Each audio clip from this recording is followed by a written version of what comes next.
fallecida lo encontramos bajo la cama de la propia fallecida ya, y fue encontrado en primera instancia por una de las hijas de él. Lo decreta la prisión preventiva y desde ese momento fue llevado a la cárcel de San Miguel, a la cárcel de mujeres, estuvo 2 años, 3 meses y 10 días en prisión preventiva. Una historia que comenzó en el 2016 y que terminó con una mujer de 60 años fallecida y con su propia hija acusada de parricidio. Me dice, el comisario entra y me dice, ya Andrea, di la verdad o te llevo detenida. Y yo le dije, pero ¿cómo me vas a llevar detenida? Te doy 5 minutos. Él vuelve y me dice, ya, vaya a decir la verdad. Yo le dije, pero si ya le he dicho todo, te vais detenida. Y me sacaron de mi casa y me llevaron al cuartel de la PDI. Pero el caso no era tan simple y tampoco estaba cerrado. Y es que la acusada del asesinato de su madre sería declarada inocente años más tarde. Entonces, la duda es, ¿quién mató a Ana Julia González? Primero, que se absuelve a la acusada Ana Andrea Correa González de la acusación formulada en su contra por el Ministerio Público de ser autora del delito de parricidio en grado de consumado en la persona de su madre, Ana Julia González Cerda. ¿No sé la posibilidad de preguntar? No. De hecho, es larga la historia. No, se me imagino que es súper largo. Y que han pasado tantas cosas.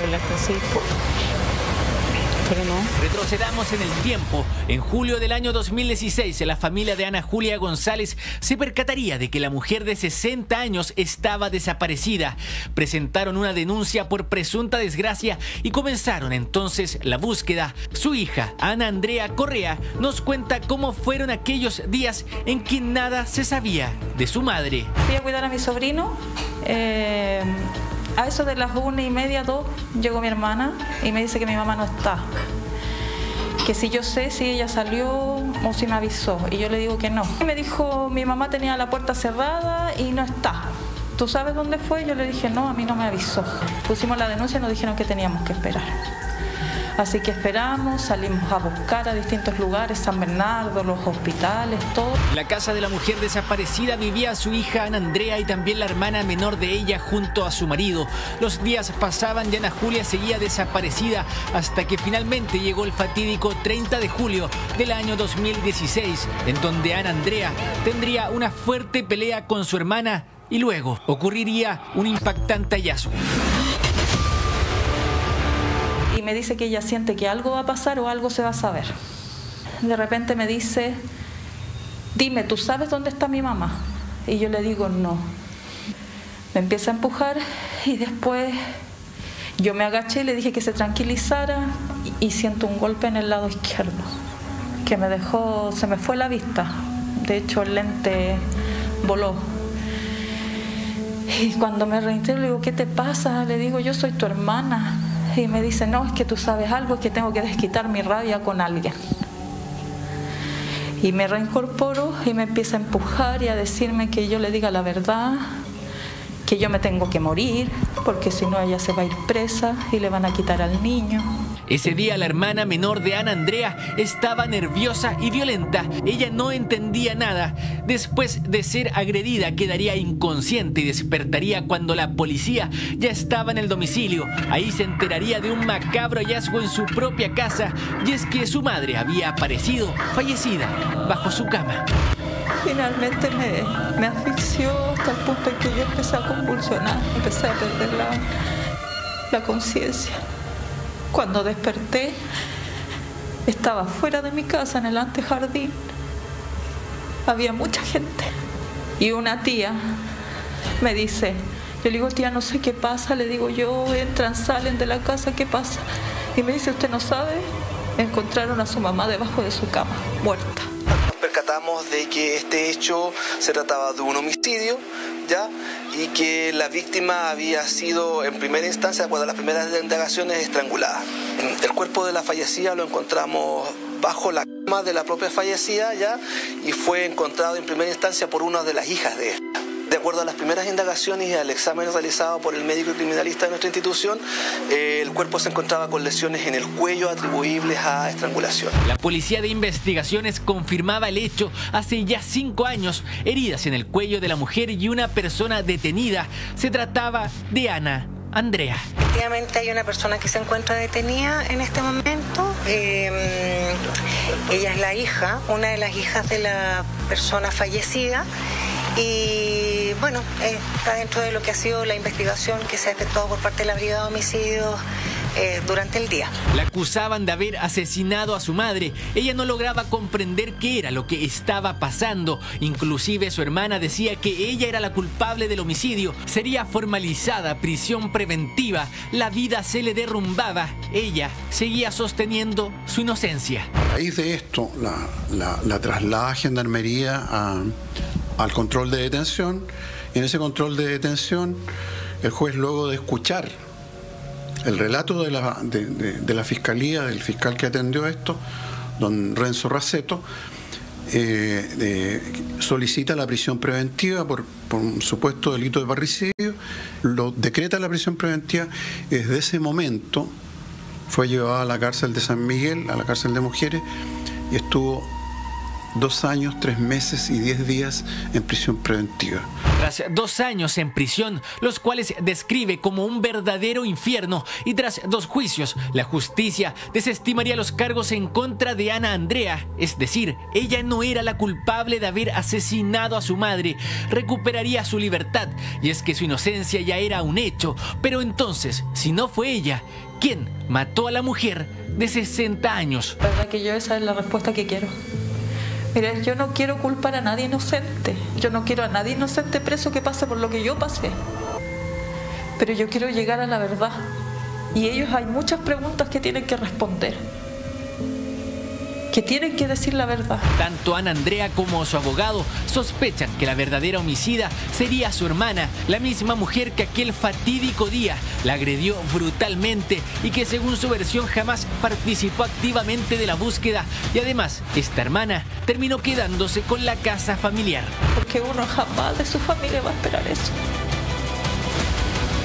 Ni menos escucharla en los juicios hablar mal de mí. Decir que yo fui la que maté a mi mamá, cuando ella en todo este tiempo, desde que yo estuve detenida hasta que yo salí y hasta ahora, jamás ha movido nada por saber qué le pasó a su madre. Lo único que ha hecho es preocuparse de cobrar las platas que quedaron.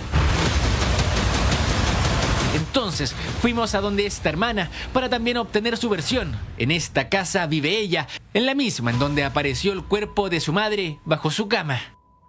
No voy a hacer, no, olvídalo. No te podríamos hacer ningún tipo de pregunta, nada.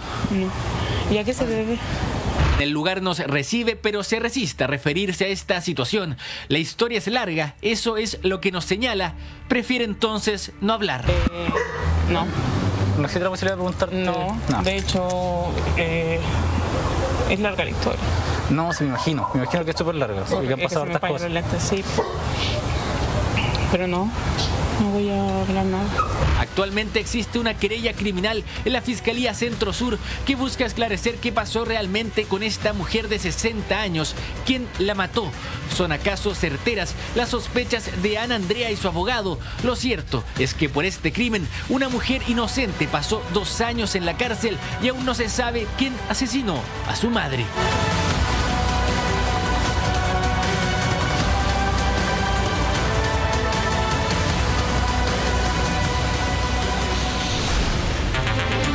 La verdad es que es un hecho insólito, una historia que no tiene cómo repararse a una mujer que no solo pierde a su madre, sino que está 2 años, 3 meses y 10 días en prisión preventiva y finalmente se da en 2 juicios, según entiendo, Carlos, que ella es inocente y que nada tiene que ver con el asesinato de su madre, mientras que han pasado 2 años, 3 meses y 10 días en que el verdadero asesino está libre. Es una situación bastante insólita. Vamos a estar conversando con Ana Andrea, vamos a estar hablando también con su abogado Luis Núñez, pero me gustaría que tú nos dieras un contexto de esta historia que comienza el año 2016. Sí, se imagina usted, señora en su casa, está tranquilamente, desaparece su madre, se desespera obviamente, comienza a buscarla desenfrenadamente y aquí empieza la primera negligencia. Se informa y qué pasa hasta el día de hoy, no solo en el año 2016. Se da cuenta las policías y ¿qué hace la policía? Nada, y le piden que espere.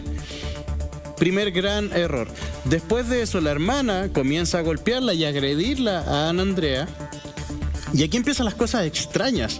Y Ana Andrea pasó 2 años, 3 meses y 10 días de su vida, ¿se imagina eso? De su vida privada de libertad por un crimen que no cometió.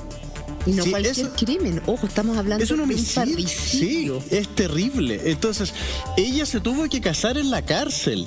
Ana Andrea tenía planes de casarse y todo se truncó porque alguien, y aquí está la otra gran negligencia, porque hasta el día de hoy la PDI no ha dado ninguna respuesta de esto, el que la policía le imputa y le inculpa como autora de este crimen y incluso la obliga a confesar un crimen que no cometió. Pero Carlos, ¿por qué la policía que está investigando? A ver, esta mujer de 60 años, Ana Julia, desaparece, finalmente la encuentran, pero ¿por qué sospechan precisamente de Ana Andrea? Bueno, se lo preguntamos a ella y después seguimos analizando. Ana Andrea Correa, gracias por estar con nosotros esta tarde aquí en Hola Chile, lo mismo al abogado Luis Núñez.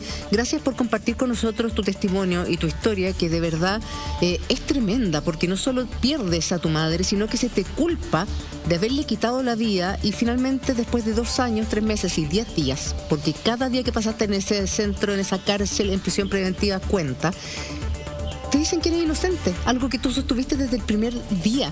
¿Por qué crees que la policía se obsesiona con cargarte a ti la culpa del asesinato de tu madre? Hola, Julia. Hola. La verdad que la explicación que me dieron siempre fue que me había acusado mi hermana, que si mi hermana lo decía, entonces era verdad. ¿Y eso era todo para construir un relato de que tú eras la autora material de la muerte de tu madre, que tu hermana menor, que también vivía en la casa, según entiendo, te culpaba a ti? Sí, lo que pasa es que mi hermana vivía en el sitio donde nosotros teníamos la casa. En la casa de adelante vivía mi mamá y vivía yo, y en la casa posterior vivía mi hermana con su marido y su hijo. Entonces entraron todo, supuestamente la persona que vivía con mi mamá, que era yo, sin considerar que mi hermana transitaba a su marido por dentro de la casa. Era la única entrada y salida hacia su casa y hacia afuera. Claro. Oiga, ¿le puedo preguntar? Don sí, Luis, ¿me escucha el colega? Sí. Don Luis, para preguntarle, lo que pasa es que esto me parece de verdad de ciencia ficción este caso. ¿Me podría explicar usted qué antecedente probatorio de carácter científico tenía el Ministerio Público para imputarle el parricidio a su cliente? En verdad, antecedente científico no hubo ninguno.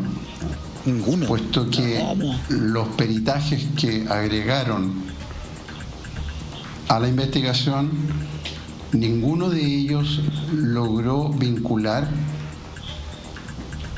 a mi defendida Ana Andrea respecto del asesinato de su madre. Pero entonces, para entender bien, ¿en qué se sostuvo esto de más de 2 años, la prisión preventiva?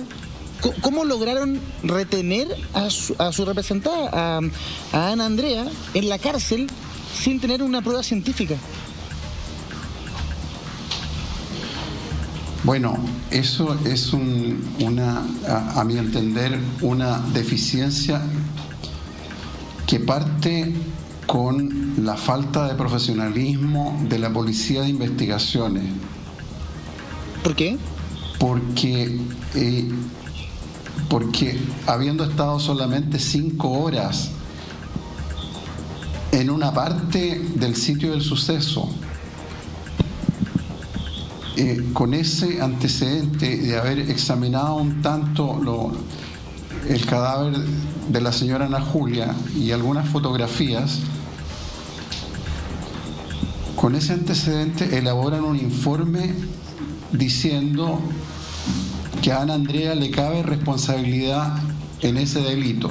Pero entonces, perdón. Y lo dicen el día 30. Ya, pero para entender entonces, la policía está 5 horas en el sitio del suceso. Y se casa con una teoría. Un informe y se casa una vez más con una teoría. Pero Ojo, que la policía se podrá casar con cualquier teoría, pero perdón, Luis, para preguntarle a Claudia aquí en el estudio. Entonces, tú te puedes casar con una teoría como policía, pero el Ministerio Público y quien representa también a Ana Andrea tiene que ser capaz de decir durante tanto tiempo, oye, esto no es más que una teoría, no hay ninguna prueba, libérenla. No, de verdad lo que estamos escuchando ahora debe ser el caso insignia de la Defensoría Penal Pública cuando hablan ¿cómo se llama? Del registro de errores judiciales que existen por personas privadas de libertad injustamente. Yo no entiendo, y de verdad no me cabe en la cabeza cómo jurídicamente, científicamente puedes privar a alguien de libertad sin ningún antecedente probatorio. Vimos acá el caso del abuelo Tomasito, no había ninguna prueba, todos se dieron cuenta, imposible que eso prosperara, era lo lógico que ocurriera que quedara en libertad. ¿Cómo a esta persona la tuvieron privada de libertad sin ni siquiera un informe científico?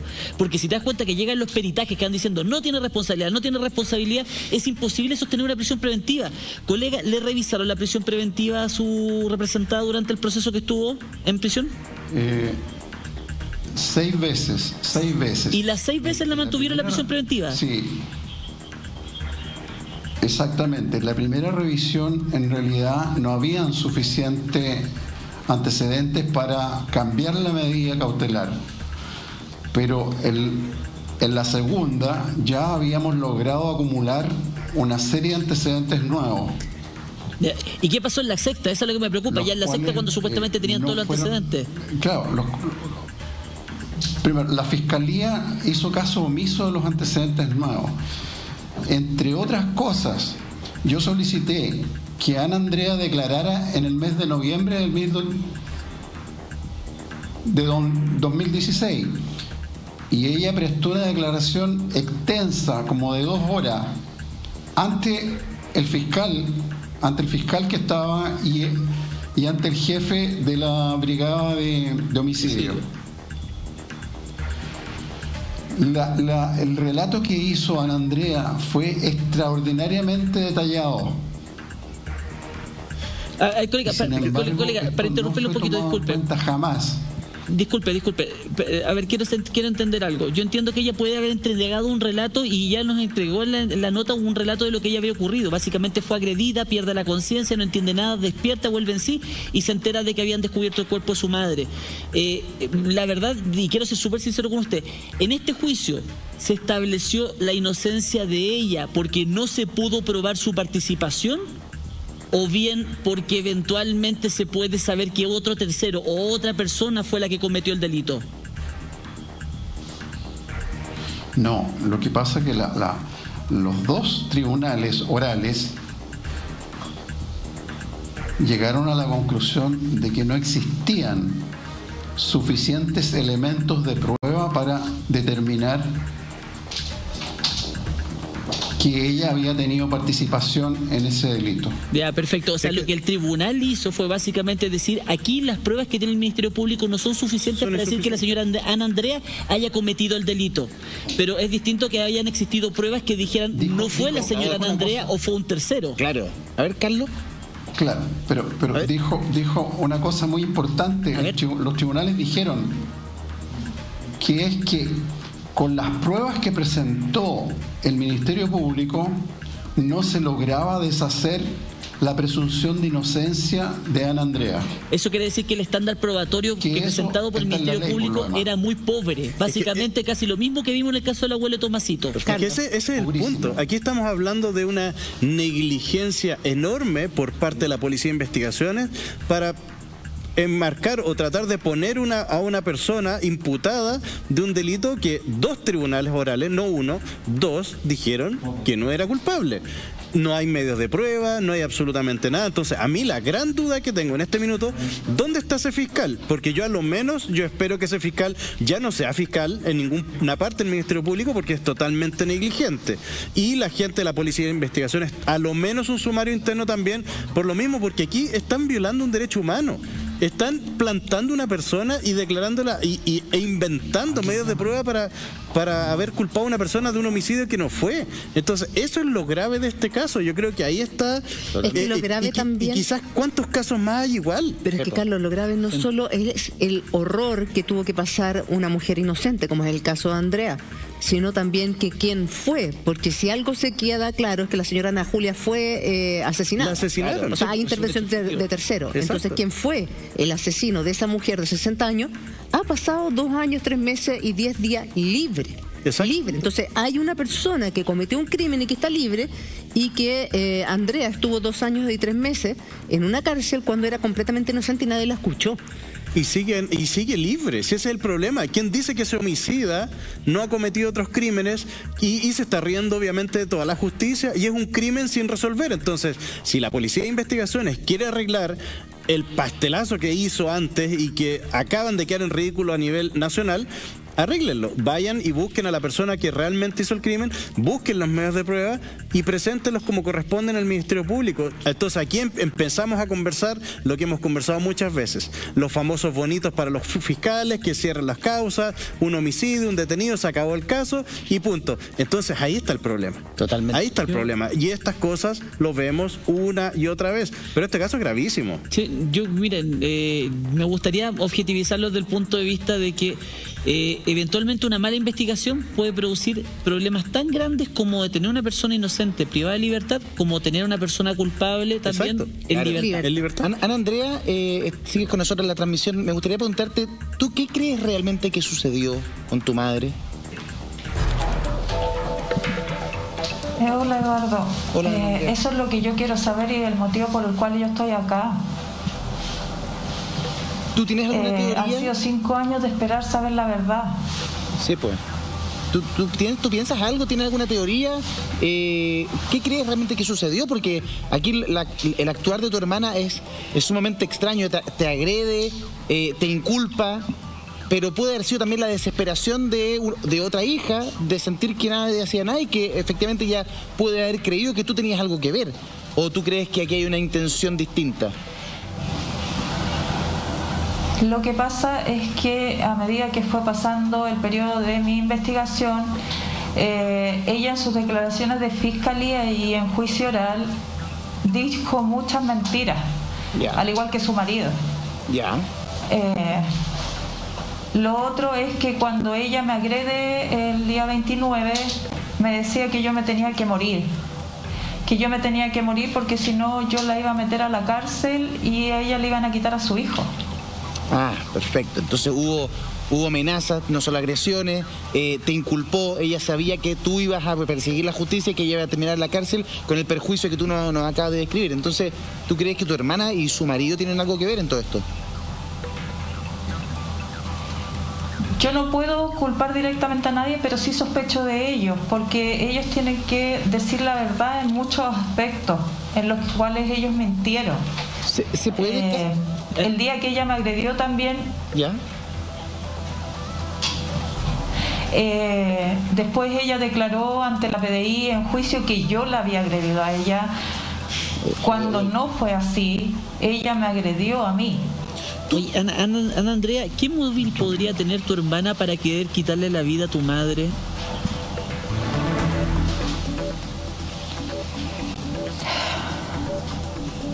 Mire, yo lo que pienso es que aquí hay un interés económico. ¿Ellos querían quedarse con la casa? Lo que pasa es que ellos siempre querían mandar en la casa, sobre todo el marido de mi hermana. Y como mi mamá era la dueña de casa, no podían y siempre reclamaban eso. Como yo le digo, no puedo culpar a nadie indirectamente, claro, porque no voy a hacer lo que hicieron conmigo. Sí, claro. Pero sí sospecho de ellos dos. No, me parece súper bien, súper responsable de tu parte. Comprendo más o menos cómo es la figura de lo que tú piensas, pero efectivamente no los vas a culpabilizar porque el proceso que tú viviste fue horrible y tú no le quieres dar lo mismo a otra persona. Súper criteriosa, Ana Andrea.